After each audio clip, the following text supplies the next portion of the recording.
Hi, this is Paul Arnold. I'm sometimes known as a stuttering professor, and I've spent the past 30 years working in the communications industry. And today I want to talk to you about judging creative work, which is actually much more difficult than you first think it is going to be. And I would say that in my career, I've seen thousands of pieces of work. And you know what? About 10% of them you just jump out of the creative room and you're bristling with excitement because they're so right and they're so brilliantly amazing. 20%, when you go and see the creatives, frankly, you're saying, this idea is not going outside of this room. This is so wrong. Which therefore means there's about 70% of the work that is like, it could be better, and you then got to decide, do you push into touch and get them to focus on more on other ideas, or do you try to make it better? And I think this lies at the very heart of actually what I think we're trying to do, and is whether you're a client or whether you're on the agency side, is we've got to be gardeners of creativity. We are as important to the development and looking after and the husbandry of those ideas. So we've got to see them in their rawness, and be able to spot that there's something amazing that can flower, can flourish. And a lot of our job as gardeners is to till the soil, remove the nettles, remove the weeds, remove the stones, plant really powerful seeds, which is the creative brief, and then protect them, right? And allow these little seedlings to grow. And basically what you have to sometimes do is pick out some of the lesser good ones to allow more time to be spent on those, and then protect them through the stakeholder management, through research, to allow it to blossom. And I see that to be as part of any person who's involved in creativity. And we have this marginal gains theory as much as marginal loss theory. If not careful, we can nibble away an idea, nibble until we've really destroyed the heart of it. Or we can spend time to just hone it a bit like a pencil, constantly sharpen it to make it really powerful. Now, one of the things is that when you go into a meeting, there's a degree of excitement, but a degree of trepidation. How am I going to like it or not? And when the idea first comes out, you go, oh my God, you know what? We have got to get used to that feeling of feeling uncomfortable. Because it's a really bad warning sign is that when we go in, we say, oh, that's okay. Because by and large, it's going to be a pretty average piece of wallpaper. And the truth is, we've got to cut through that cacophony of noise out there. I heard one number the other day, don't know who makes these numbers up, but basically who said there are 5 quintillion bits of information that goes out into the internet sphere, or whatever you want to call it, every single day.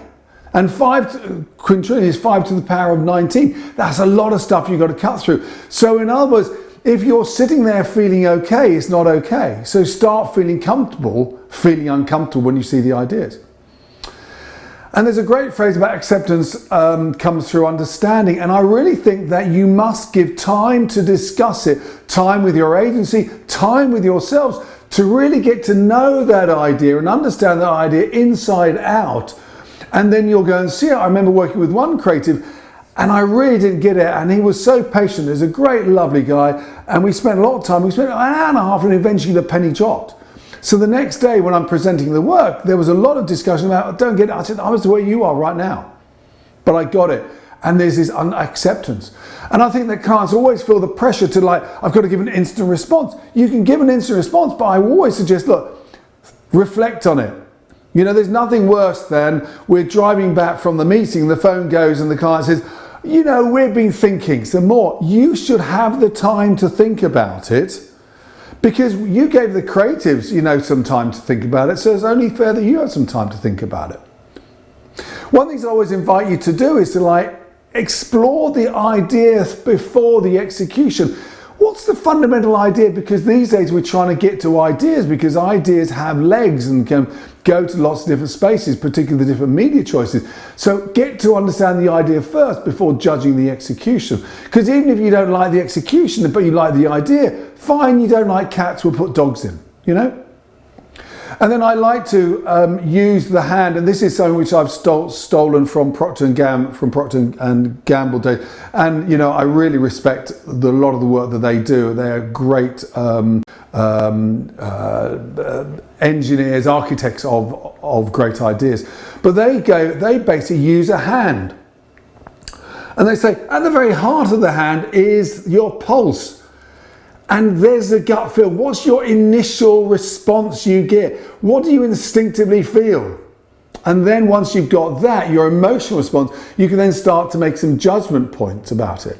You can be rational about it. They think about the thumb. The thumb is the most distinctive. It's different from all the others. It's distinctive. It stands out. Is this idea, is this execution going to stand out? That finger is your pointing finger, you know, this da-da-da-da. That's your action finger. You know, what's the outtake going to be? What's the big picture that's burnt on everyone's retina afterwards? They remember. So what is the outtake that people are going to remember from that piece of communication? And this finger is the tallest, is memorable, you know, and basically what you want it to do is to be very clear. Do people get what you're asking them? And this is the ring finger, isn't it? Your emotional finger with the ID wet. So that is your emotion. What is the emotion this communication is bringing through to it? Bear in mind the power of communication. And the last one is our pinky, our promise. And this is not only the brand promise, but also the brief. We must judge work against the brief. It's only fair. So if that gives you some idea and you've discussed the idea and you come up with your point of view, now what you've got to do is feedback. And the first thing is be respectful, you know, say thank you. You know, no creative team got out of bed, you know, last week, thought, let's make the client's life really hell. Let's give them a really bad ad. No one wants to give anyone a really bad piece of communication. So they're trying their best. And I think when you do decide to give feedback, do it from yourself. Don't say, well, my boss said. No, you stand firm and you say what you think, you know, and basically do it in person is, I think, a much better way, because communication's still got to keep on going. And when you feedback, consolidate and reduce to the important. Ignore the incidental little things. They're not important. And you've got to get all stakeholders together. You've got to make sure we can't have death by 1,000 cuts. We've got like loads of different people all having different points. You take them all in, you reduce them down. These are the important things. And I want you to feedback strategically. Don't say I want it red rather than blue. That is irrelevant. Feedback upon, look, our fundamental goal we're trying to do here was communicate this image shift about our brand, and we don't think you've done that. Or this seems to be, you know, tonally off brand. You know, and then allow the creatives to come back with the ways how they're, trust me, they will be able to resolve it much better than your hokey suggestion is going to be.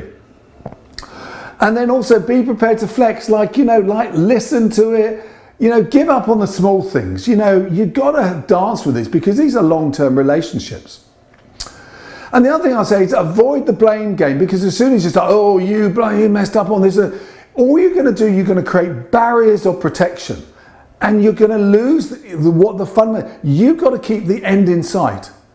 You've got to say, I need to get better quality work out by next week. And if you start bringing the blame game in, the whole system closed down. You can deal with that later on. Right now, the most important thing is to get the work right. And then also don't avoid the tough conversations. Sometimes it's crueler to be timed. Sometimes, rather than like, oh, well, we really like it, when you don't really like it, have the courage to say, you know what, that idea is just not working with us. And actually, what I find is that clients are trying to be nice with agency, like they try and take it, and you know, they're trying to make creative ideas go too far, and it's a bit like a pencil. There's only so far an idea can go before it completely breaks. And I think you've got to say, you know what, I don't think that's going to work. And my experience with many creatives is they would much rather start again than to try to take an idea and bastardize it into something completely different. And the last thing, give feedback. That's your new brief, and you write it. Don't rely upon the agency, because the agency will always write something very nice because politically they know it's got to go to their MD. So write it yourself. Be very clear what you're trying to say. And the final thing about it is get feedback on the feedback. What did you understand? Because 9 times out of 10, you know, they'll go back and say, no, it's all fine. Actually, they only want one minor tweak, and you're sitting there thinking like, that meeting didn't go so well and we need a complete change. So be absolutely clear about that stuff. Anyway, I hope that helps. Anyway, I run loads of workshops in this field. If I can be of some help and to come into your organisation, then happy to do so. My details are at the end of this video. Take care. Have a great day.